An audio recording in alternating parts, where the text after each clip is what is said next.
তীব্র জ্বালানি সংকটে যখন টালমাটাল গোটা বিশ্ব আর লাগামহীন তেলের দামের ঊর্ধ্বগতিতে যখন বিপর্যস্ত বিশ্ব অর্থনীতি, ঠিক তখনই এক ভিন্ন বাস্তবতার অপূর্ব উদাহরণ তৈরি করেছে লাতিন আমেরিকার দেশ ব্রাজিল।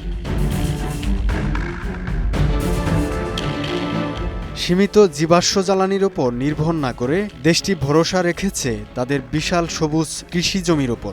মিষ্টি আখের রস থেকে তারা উৎপাদন করছে বিপ্লবী জ্বালানি, যা দিয়ে চলছে দেশটির বিপুল সংখ্যক যানবাহন।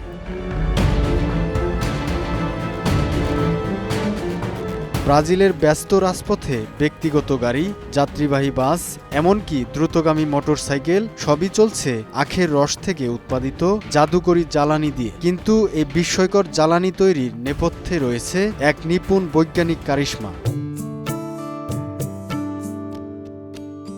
প্রথমে বিশাল আখক্ষেত থেকে পরিপক্ক আখ কেটে আনা হয় কারখানায়। সেখানে শক্তিশালী রোলারের মাধ্যমে মাড়াই করে বের করা হয় স্বচ্ছ মিষ্টি রস। অবশিষ্টাংশ হিসেবে পাওয়া শুকনো আঁশ বা গাছ পুড়িয়েই মেটানো হয় কারখানার বিপুল বিদ্যুতের চাহিদা। নিষ্কাশিত রসকে নিখুঁতভাবে ফিল্টার করে তৈরি করা হয় এক ঘন চিনি দ্রবণ। এরপরই শুরু হয় সবচেয়ে রোমাঞ্চকর গাজন প্রক্রিয়া। জীবন্ত ইস্টের প্রভাবে রাসায়নিক বিক্রিয়ায় শর্করা রূপান্তরিত হয় উচ্চ দাহ্য তরল অ্যালকোহলে।